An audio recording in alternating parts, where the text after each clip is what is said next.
Hey, this is Todd. So how can generative AI tools teach us not only how to better communicate with robots, but how to better communicate with people? Kip and Kieran from the Marketing Against the Grain podcast, they introduce how we should craft our prompts to get exactly what we need out of tools like ChatGPT. So here Kieran is crafting a LinkedIn post, and watch as he introduces his rule of 5 to get the most out of ChatGPT. It's the truest thing that can be said about AI. Never accept its first output. Ever. I call it the rule of 5. Push it 5 times before you get something really good. So I think the takeaway here is, if you can really make things specific for the AI, so the original prompt that we give it, and then we did not go like this.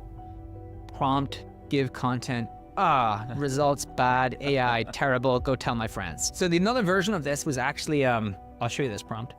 So what I found is, what I'm showing here is a prompt that basically, again, talks about the task is to create a really great LinkedIn post that gets a ton of engagement.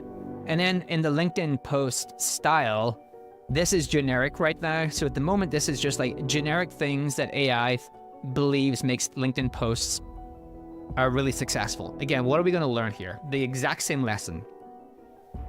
What's here at the moment that I'm showing my screen is basically saying to the AI, hey, take this topic and create a really engaging post. Yeah. And then it gives me a bunch of generic things that make a LinkedIn post really good. And AI makes everything quite generic, right?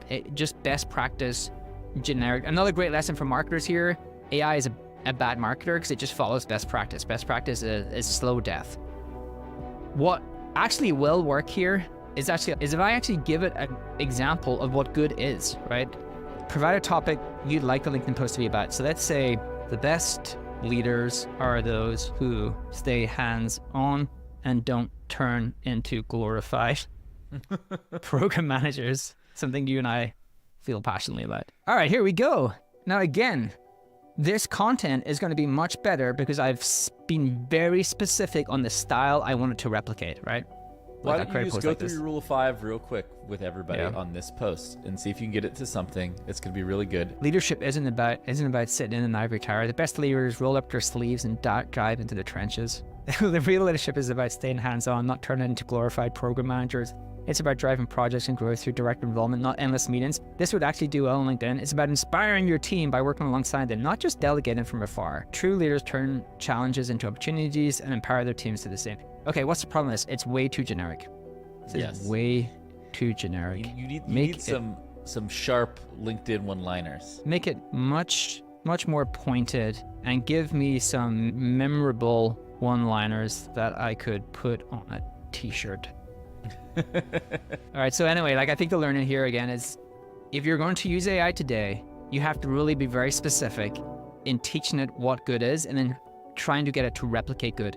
Is it great at doing that? No, but if you put an example in the prompt, here's a good line. Leadership is about action, not administration. It's a good one. You believe that? Is a good one. I believe that. I think if I put that as my opener for a LinkedIn post, that's going to work. So I will do that. I'll write a post with this as my opener. Stop being a spectator, start leading. There's some good stuff in there. So again, if you do this for any kind of content types, transcripts of YouTube videos, podcasts, again, look for the ones that you like, the style that you like, and iterate on it, work with it.